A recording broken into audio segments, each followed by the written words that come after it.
Hi everyone, today's session is related to the Kubernetes networking, one of the most important concept every DevOps engineer should understand. Imagine your application is running perfectly inside the Kubernetes, user open your website, लेकिन क्या आपने कभी सोचा है how does request actually travel from internet to application? Does it directly reach to the container या Kubernetes को magically पता होता है कि request को कहाँ भेजना है? And when one pod talk to another pod or one container talk to another container inside a same pod, what exactly happen behind the scene? तो इस वीडियो में मैं आपको कुबरनेट्स के एक पैकेट की कम्प्लीटली जर्नी एक्सप्लेन करूंगा. We will cover container to container communication, port to service, external user to Kubernetes service and port to external world communication. By the end of this video, you will be able to visualize exactly how networking work inside a Kubernetes cluster. So let's get started. सो ये अपना एक कुबरनेट्स node है, right. जब भी आप EKS setup करते हो या किसी बेयर मेटल पे सेटअप करते हो सर्वर, सो आपको नोड्स चाहिए होते हैं, right. Multiple node, so you can setup worker plus master node, right. So ये भी उसी एक नोड का हिस्सा है. It can be worker, it can be master. Okay, so समझते हैं इसको सब. This is the node, this is the K8 node. Okay, इस केट नोड में हमारा चल रहा है एक नेम स्पेस है, सपोज एक्स नेम स्पेस. इस नेम स्पेस में हमारा चल रहा है पोड, एक पोड चल रहा है. ओके, एंड ये पोड जो चलेगा वो शेयर्ड नेम स्पेस यूज़ करेगा. जितने भी कंटेनर होंगे इसके अंदर पोड में, इट कैन बी 1 2 3 4, जो भी कंटेनर होंगे इस पोड के अंदर वो सेम शेयर्ड नेटवर्क यूज़ करेंगे. सो you can see here I have a two container. Container one is Nginx is running. Container two is Sidecar is running. Okay. So इसको simple समझते हैं क्या होता है. सपोज ये IP है पोड का, राइट. सो सपोज इसको कंसीडर करते हैं ये मेरा फ्लैट है एक, या मेरा हाउस है. ओके, सो ये मेरे फ्लैट का IP है. इस फ्लैट के अंदर मेरे रूम हैं, रूम 1, रूम 2. ओके, अगर सपोज़ मैंने रूम 1 से रूम 2 के पास जाना है, इससे बात करनी है, तो मैं कैसे करूँगा. बेसिकली मैं बाहर रोड पे तो जाऊँगा नहीं इसके पास बात करने के लिए. सो बेसिकली मैं इसको इंटरनली कॉल करूँगा, समझे. और वो कैसे इंटरनल कम्युनिकेट होगा, localhost. So this is my ये internal road inside a flat. इसके थ्रू ही मैं इसके पास जा सकता हूँ बात करने. इसको समझते हैं. कंटेनर वन इज़ Nginx जो लिसन कर रहा है 80 पोर्ट पे. Okay, container two is sidecar. Okay, so अगर कंटेनर टू को, साइडकार को Nginx 1 से बात करनी है तो वो लोकल होस्ट यूज़ करेगा, means internal road, this one. So request basically इसके थ्रू होके यहाँ जाएगी और इससे कम्युनिकेट करेगी. सेकंड मेन थिंग है, हर पोर्ट के अंदर एक इंटरफेस होता है जिसे कहते हैं इथ पोर्ट, इथरनेट पोर्ट. सो उसका IP होता है बेसिकली. ये IP सभी कंटेनर के साथ शेयर्ड होगा. One IP shared with all containers. Okay, so अब बेसिकली ये तो इंटरनल कम्युनिकेशन की बात होगी, कैसे बात करते हैं. अब सपोज मुझे ये पोर्ट 1 है, इससे पोर्ट 2 से बात करनी है, तो उस केस में क्या होगा, इथरनेट पोर्ट रोल प्ले करेगा, उस कम्युनिकेशन को बाहर निकाल लेगा एंड सेकंड पोर्ट पे जाएगा. It can be hosted on node 2 और नोड 1. सेम नोड पे भी हो सकता है, डिफरेंट नोड पे भी हो सकता है. अब उसके लिए हम विथ इंटरफेस यूज़ करते हैं, इसे कहते हैं virtual ethernet port. So virtual ethernet port आपको कहीं ऐसे भी दिखेगा, P with host. It means P it's connected to the port side and host वाला कनेक्ट होगा होस्ट साइड पे. One port is connected to the port and other is connected to the host. So ये basically क्या करेगा, ये traffic, internal traffic को अगर बाहर से कम्युनिकेट करना है तो ये ट्रैफिक को बाहर निकालेगा। और मेन रोल क्या प्ले होता है यहाँ पे, CNI यूज़ होता है, नेटवर्क इंटरफेस। क्यूबरनेट्स बेसिकली सारी नेटवर्किंग CNI प्लगइन से सेटअप करता है। CNI प्लगइन्स में क्या क्या होते हैं, हम सिलियम यूज़ करते हैं, कैलिको यूज़ करते हैं बेसिकली, और भी मल्टीपल CNI प्लगइन है जिस बेसिस पे सारी नेटवर्किंग कुबरनेटिस की सेट होती है। ये इथरनेट पोर्ट भी सीलियम के थ्रू ही मिलेगा इसको IP। अगर आपके पास सीलियम नहीं है इसको IP नहीं मिलेगा। So CNI plugin is most important role play in Kubernetes networking. So CNI plugin के थ्रू यहाँ पे ट्रैफिक बाहर आ गई। अब ट्रैफिक बाहर आ गई, अगर सपोज इसको P1 के साथ कम्युनिकेट करना है, P2 के साथ कम्युनिकेट करना है P1 को, सपोज ये P1 है एंड ये P2 है, इसको इसके साथ कम्युनिकेट करना है, तो ये इथरनेट से बाहर CNI के बाहर से जाएगा और इसको बेसिकली दिस नोड का एक राउटिंग टेबल होगा, राउटिंग टेबल 1, एंड दूसरे नोड का राउटिंग टेबल 2 होगा। सो अगर उसको दिखेगा पोर्ट का IP डिफरेंट है तो अगर R1 के है तो R1 के साथ चला जाएगा, राउटिंग टेबल यूज़ करेगा, नहीं तो राउटिंग टेबल 2 वाले नोड पे जाके उसको सर्व करेगा तो पोर्ट 2 के साथ कम्युनिकेट कर लेगा। So this is the whole flow, how container within a port communicate और आउटसाइड कैसे वर्क करते हैं। सो नेक्स्ट सेकेंड लेयर में हम डिस्कस करेंगे port to port. So let me go to the next screen. Port to port communication और cross node port communication. Layer 1 में हमने कंटेनर टू कंटेनर कम्युनिकेशन के बारे में पढ़ा था। अब हम पढ़ेंगे how port to ports are communicate each other. It can be within a single node, it can be a present on a different node, it's depend। okay, so here is my node 1, here is my node 2। okay, so in node 1 I have a pod A is running, in node 2 I have a one pod B is running। so simple समझते हैं। node 1 is a like a one building, it's like a building 2। so pod 1 एक flat है building 1 में और port 2 एक second flat है building 2 में। सो अगर बिल्डिंग 1 से मुझे बिल्डिंग 2 पे जाना है, फ्लैट 1 टू फ्लैट 2, सो वो सारा इंटरनल हैंडल होता है, किसी भी नेट की ज़रूरत नहीं है, कुछ ज़रूरत नहीं है, सिर्फ IP के बेसिस पे वो रीच आउट कर सकता है। So you can see here port का A का IP ये है, B का IP ये है। अगर मुझे पोर्ट A से B को कम्युनिकेट करना है, बस सिंपल मुझे पोर्ट B का और उसका पोर्ट नंबर डालना है और वो सिंपल ट्रैफिक आउटसाइड जाके इससे कम्युनिकेट कर लेगी without net, without any other things, internally communicate होगा।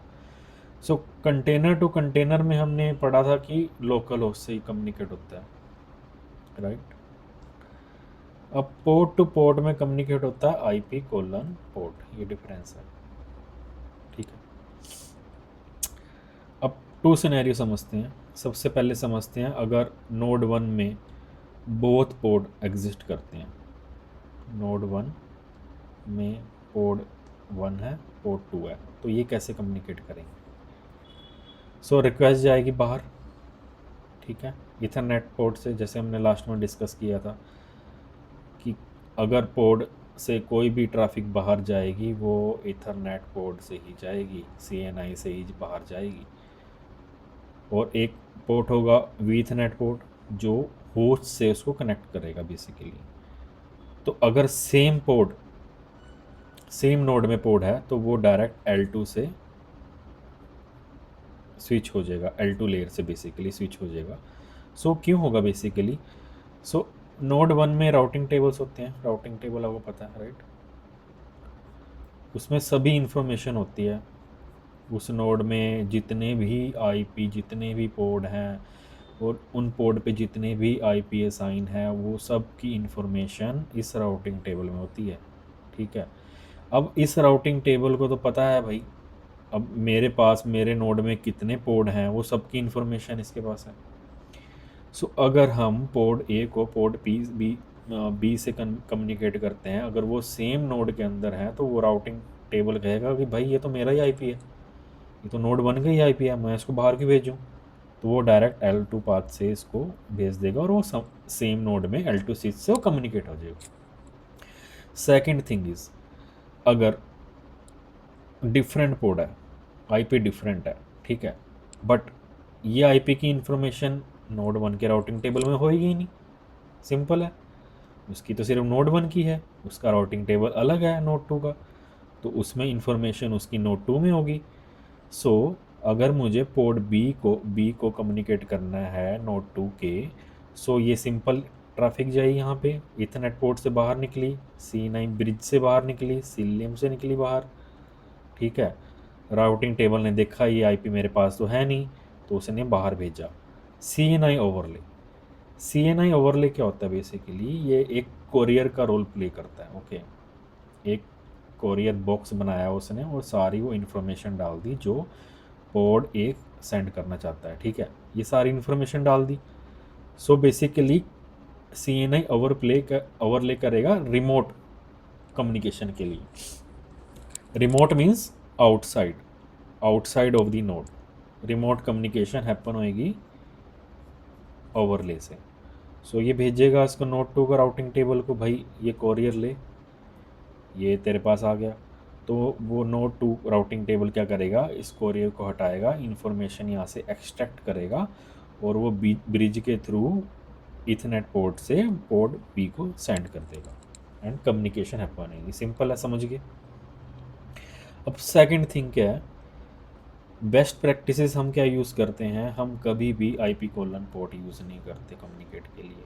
अगर मुझे किसी भी पोर्ट के साथ बात करनी है, पोर्ट ए को पोर्ट 3 से 4 से 5 से 6 से 7 से बात करनी है, मैं IP का यूज़ नहीं करूँगा। क्यों नहीं यूज़ करूँगा?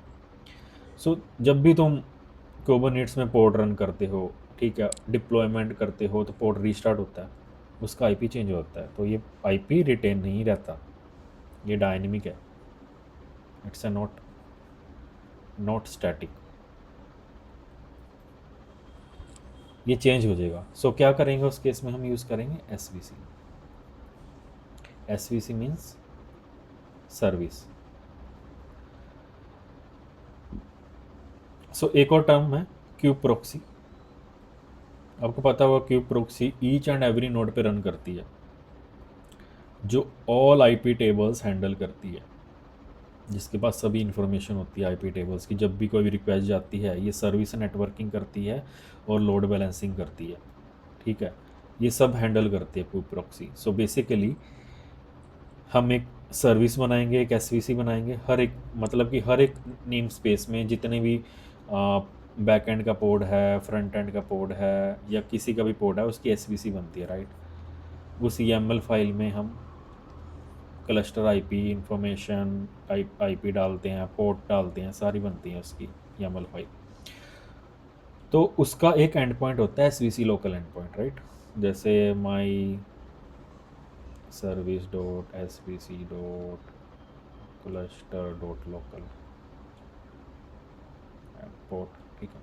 सो ये एंड पॉइंट हम यूज़ करेंगे यहाँ पे इंस्टेड ऑफ IP एड्रेस। सो क्या करेगा, वो देखेगा कि भाई मेरे पास ये SVC है, तो इसको करेगा DNS रेजोल्यूशन करेगा, यहाँ से इसका निकाल लेगा cluster IP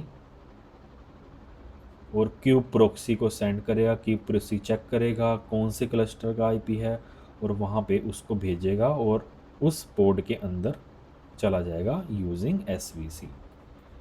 I hope you understand this. So third layer is port to service communication. So till now we discussed, first is container to container communication, second is port to port communication, and third layer is port to service communication. How port may communicate with the service endpoint with service. Okay. So before going to this topic, so please like and subscribe so that I can create a most useful content for you guys. Okay, so let's go to this topic. Port to service communication.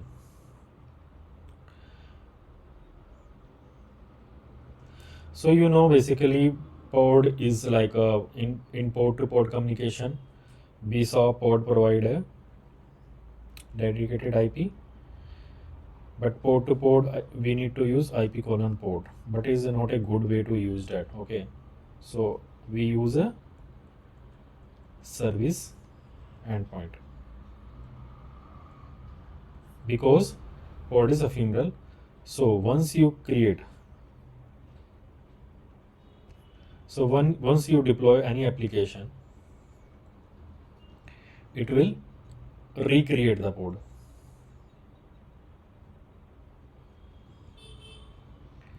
अगर हम IP colon पोड use करेंगे, so basically next time जब पोड deploy होगा तो वो IP change हो जाएगा. सो this is a not good way that I explained in like a layer second as well. So we use a service endpoint. Okay, so service endpoint basically क्या provide करता है? It's bind to a cluster IP. It's not a permanent IP. It's kind of a virtual IP. ये basically virtual IP होता है. So basically अगर इस diagram में हम समझें how like a traffic goes from the pod to a backend, so let me explain here. Okay, so you can see here this is the pod IP. Okay, and it's calling this curl. Okay, inside the pod one container is running and it's curl this service endpoint, service ML. Okay, so basically service EML में क्या होता है, basically वो समझते हैं थोड़ा सा हम इसको. EML में क्या क्या होता है. सो बेसिकली सर्विस एंडपॉइंट होगा एक like this my hyphen service 80 port. Cluster IP होएगा इसमें. क्लस्टर IP इज 10.96.0.100 एंड इसमें बैकएंड के पोर्ट्स होंगे जिनका IP होगा लिस्ट डाउन होंगे. सो बेसिकली YAML क्या करेगा, YAML हम जब क्रिएट करेंगे तो वो एक सर्विस एंड पॉइंट पर उसको मैप करना पड़ेगा जिस क्लस्टर IP वो प्रोवाइड करेगा और उसके अकॉर्डिंग वो बेसिकली रिक्वेस्ट उन बैकएंड पोर्ट पे ट्रांसफ़र करेगा, इन तीनों बैकएंड पोर्ट पे. समझे. मोस्ट इम्पोर्टेंट रूल इसमें क्या होता है, सेलेक्टर का. सेलेक्टर सुना होगा कुबरनेट्स में, सेलेक्टर. सो बेसिकली जब हम बैकएंड पोर्ट बनाते हैं तो हम एक लेबल ऐड करते हैं उसमें, राइट. उससे पता लगता है कि हमारी कौन सी ऐप है. अगर हम जितने भी 10 पोर्ट बना लें फ्रंट एंड बैक एंड का और API का, अगर उसमें लेबल ऐड नहीं करेंगे तो सेग्रीगेट नहीं होंगे basically. So we need to add the label. Suppose हम बैक एंड के 5 पोर्ट यूज़ कर रहे हैं तो इन 5 पोर्ट में हमें लेबल्स ऐड करना पड़ेगा. Label is equal to app और यहाँ पे सर्विस में यूज़ करना पड़ेगा सेलेक्टर ऐप. सो इस सर्विस क्या करेगी, बेसिकली वो फाइंड करेगी किस पे भेजनी है मुझे ट्रैफिक, सेलेक्टर पे उस लेबल से मैप करेगी और वो ट्रैफिक इन तीनों बैकएंड पोर्ट को चली जाएगी. ठीक है.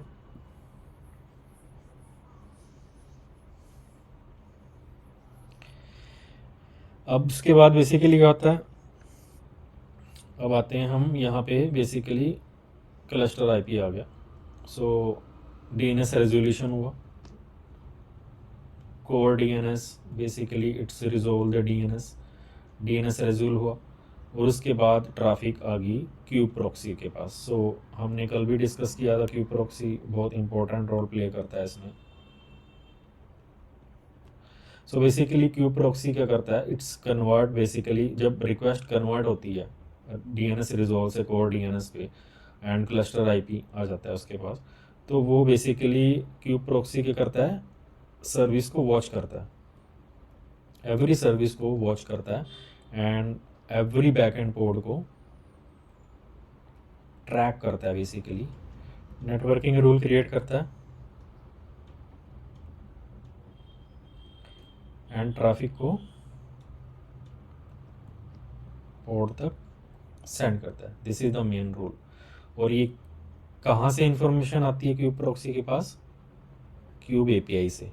क्यूब API इंफॉर्मेशन सेंड करेगा क्यूब प्रॉक्सी को एंड देन वो देखेगा कि बेसिकली डीएनएस रिजोल्व हो गया, ये क्लस्टर डीएनएस कहाँ पे है, तो वो उसके साथ वो सर्विस को डिस्कवर करेगा, उसके अकॉर्डिंग वो बैक एंड कोड पे उसको सेंड कर देगा यूजिंग DCML बेसिकली, समझे। This is the role how like communication happen between port to service. I hope you understand. Till now we learn about the all three layer. First is container to container communication, second is port to port communication, third is port to service communication, and this is the fourth one where we will learn about how external traffic communicate to a service, means how user communicate to a Kubernetes cluster or application running in a Kubernetes cluster. Simple है, ठीक है। So this is our fourth layer. This is also called ingress communication, like a traffic coming from outside user to a goes to a inside container or application running inside a Kubernetes node. Okay. So उससे diagram को discuss करने से पहले three things discuss करते हैं. What are the ways how request goes from a user end to a Kubernetes end? Okay. So first way is a node port. This is IP colon port. In this node port, basically every node has dedicated IP, right? Every node has a dedicated IP. So this IP basically bound to a port with each of the node. Okay. So if user know that IP, suppose user know that IP and port, then he can reach out the every application, right? But this is not an ideal way, because the drawback is if in any case if node is restart or down, the IP will change and then user can't request to any service inside the Kubernetes node. So second way is load balancer port. ये work करता है TCP UDP layer पे, UDP protocol basically. So load balancer से पता है आपको dedicated IP मिलेगा, right. Inside it we will run a Kubernetes node and on उस आईपी पे बेसिकली वहां से आईपी रिक्वेस्ट होके inside the Kubernetes cluster travel करेगी. Third way is ingress. सुना होगा ingress controller, ingress. Okay. So ingress में हम डिफरेंट रूल बनाते हैं based upon the DNS request. Suppose आपका एक DNS abc.com/photos, other abc.com/videos. It can be different, cdf.com/something else. Okay. Ingress में डिफरेंट रूल बनते हैं और ये रूल कौन हैंडल करता है? Ingress controller. It can be your Nginx, it can be your HA proxy, it can be your AWS ingress controller. Okay. So basically this node port we will use for only for the POC or the testing purpose, because we can't rely if our server is restart or down, the IP will change and all requests will fail. Okay. So load balancer is used for the dedicated IP. Ingress used for the DNS request routing. So this is the best way we will use in production, because with the basis of a single IP we can bound multiple domains with respect to each. This is also called path-based routing. Okay. So this is whole three main fundamental how request travel from outside the Kubernetes cluster to a inside it the application. So let's see here. So request basically यहाँ आई, load balancer पे आ गई या node port पे आ गई, resolve cube proxy को पता लग गया बेसिकली रिक्वेस्ट आई है, सो ये सारी ट्रैकिंग करेगा सर्विस बेस पे, कौन सा पोर्ट कहाँ चल रहा है वो ट्रैक करेगा, इस पर सारी इन्फॉर्मेशन होएगी पोर्ट 1 की, पोर्ट 2 की, पोर्ट 3 की। ये यहाँ से क्लस्टर आईपी निकालेगा and based upon the service ये उसको रिडायरेक्ट कर देगा यहाँ पे, राइट। अब इनग्रेस वाला आएगा। इनग्रेस बेसिकली प्ले करता है यहाँ पे, लोड बैलेंसर पे आया एंड लोड बैलेंसर के हमने इनग्रेस कंट्रोलर यूज़ किए एंड पाथ आ गया। सपोज मैं ब्राउज कर रहा हूँ abc.com/photos, तो क्यूब प्रॉक्सी क्या करेगा, इसको सर्च करेगा, इसका डीएनएस रिजोल्व होएगा यहाँ पे आके एंड देन इसको मैप करेगा कौन सी सर्विस है इसकी abc.com की एंड कौन से पाथ पे आ रही है, उसके अकॉर्डिंग उसको बैलेंस करके डिफरेंट पोर्ट पे सेंड कर देगा। This is how like a user journey work from like a user to a Kubernetes cluster, how user can like access any application from outside the Kubernetes cluster. So I hope you understand this. अब तक हमने देखा basically outside से Kubernetes cluster में traffic कैसे आती है, right, external to port, but this is the last layer, how traffic goes from port to external. This is called egress. So there is a two thing, one is ingress that we discussed previously, that is ingress. Ingress में basically हमने देखा how like a user communicate to a inside cluster.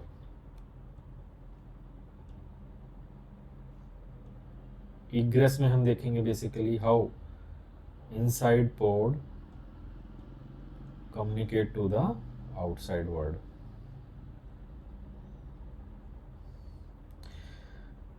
Basically suppose ये मेरा Kubernetes cluster है, right, pod A is running there. सपोज इस पोड को बेसिकली कम्युनिकेट करना है कोई भी डीबी से या फिर कोई पेमेंट एपीआई से, राइट, पेमेंट गेटवे से, डीएनएस से कम्युनिकेट करना है, तो रिक्वेस्ट आउटसाइड जाएगी। अगर ये डीबी अगर सपोज नहीं है इसमें, आउटसाइड कहीं और होस्टेड है, गेटवे अगर सपोज हम रेजर पे और सम अदर थिंग यूज़ कर रहे हैं, तो अगर उसको पोड ए को कम्युनिकेट करना है तो रिक्वेस्ट बेसिकली आउटसाइड जाएगी। समझिए, तो सिंपल है। So how request goes basically वो समझते हैं बेस यहाँ पे। सो पोड, ये पोड चल रहा है हमारा Kubernetes क्लस्टर में एंड इसके अंदर एक ऐप कंटेनर चल रहा है। It can be back and और इट कैन बी और फ्रंट एंड, कुछ भी हो सकता है। अब हमने फर्स्ट लेयर में समझा था बेसिकली जब भी कंटेनर से ट्रैफिक बाहर जाएगा तो वो अपना एक गेट यूज़ करेगा, वो गेट होगा उसका आईपी, इथ port. So every port have a IP address. जब भी रिक्वेस्ट बाहर निकलेगी पोर्ट से तो ये इथ पोर्ट से बाहर आएगी एंड एक विथ पेयर होगा जो बाउंड करेगा बेसिकली पोर्ट साइड से और होस्ट साइड से। जिसका एक वन एंड कनेक्ट होगा पोर्ट से, अदर एंड कनेक्ट होगा होस्ट साइड से, और यहाँ से रिक्वेस्ट जाएगी होस्ट साइड से निकल के नोड पे। तो ये सारा चीज़ से निकल के अभी नोड नेटवर्किंग पे चली गई। अब उसके बाद सपोज मैं पेमेंट गेटवे हिट कर रहा हूँ, तो ये चेक करेगा नोड, भाई ये पेमेंट गेटवे हिट कर रहा है, इसको वो देखेगा, डीएनएस चेक करेगा, रिजोल्व करेगा, भाई ये तो हमारा आईपी ही नहीं है बेसिकली, ये तो आउटसाइड आईपी है, कहीं और का आईपी है। तो वो बेसिकली सीएनआई ब्रिज को वो राउटिंग टेबल देखेगा कि भाई ये तो आउटसाइड का आईपी है, इसको भेजो। अगर वो सपोज आउटसाइड का आईपी इंटरनल आईपी है कहीं का, किसी पोर्ट का, तो वहाँ डायरेक्ट वो पोर्ट 2 को भेज देगा। आउटसाइड हुआ वो NAT table, routing table decide करेगा, उसको नेट करेगा basically. NAT means network address translator. It can convert public to private, private to public, इसको नेट कहते हैं बेसिकली। तो क्या करा उसने, अब वो प्राइवेट आईपी तो बाहर जाएगा नहीं, नेटिंग में बेसिकली क्या होगा, यहाँ पे एक प्राइवेट आईपी था, ओके, एंड उसने उसको पोर्ट के आईपी को नोड के आईपी में कन्वर्ट कर दिया। समझे, यहाँ तक सारा प्राइवेट आईपी आ रहा है। अब रिक्वेस्ट बाहर जाएगी, वो प्राइवेट आईपी तो सेंड करेगा ही नहीं, वो तो अपना खुद का आईपी सेंड करेगा ना, नोड का आईपी। बाहर के वर्ड को क्या पता प्राइवेट आईपी क्या, नोड का आईपी से वो रिक्वेस्ट जाएगी, और वो पेमेंट गेटवे पे जाएगी, वहाँ से रिक्वेस्ट एक्सेप्ट होएगी बेसिकली। यहाँ तक समझ गए? ये नेट बेसिकली फॉलो होता है, network address translator convert private IP to a node IP, public IP, और ये आउटसाइड द इंटरनेट ये रिक्वेस्ट चलेगी बाहर। अब समझते हैं, सपोज यहाँ पे रिक्वेस्ट आ गई पेमेंट गेटवे पे, अब उसने रिक्वेस्ट को एक्सेप्ट किया और इसको वापस यहाँ भेज दिया कि रिस्पॉन्ड किया बेसिकली रिक्वेस्ट को, और यहाँ आ गई रिक्वेस्ट। अब सिंपल रिक्वेस्ट इधर आ गई, तो नेट में अब रिवर्स होएगा, पहले प्राइवेट टू पब्लिक हुआ, अब पब्लिक से रिक्वेस्ट आई नोड पोर्ट पे, नोड पोर्ट ने क्या किया, रिक्वेस्ट को पकड़ा और उसको प्राइवेट आईपी पे नेट से तो कन्वर्ट करके राउटिंग टेबल से उसको inside the app container send कर दिया। So this is the whole flow how request is working, port to external and external to a port. This is whole flow basically. I hope you understand. Thanks for watching this video at the end. So you can share it with anyone else who want to learn the Kubernetes networking. So like and subscribe so that I can create a most useful content for you guys. Till then, keep learning, keep building. Bye bye.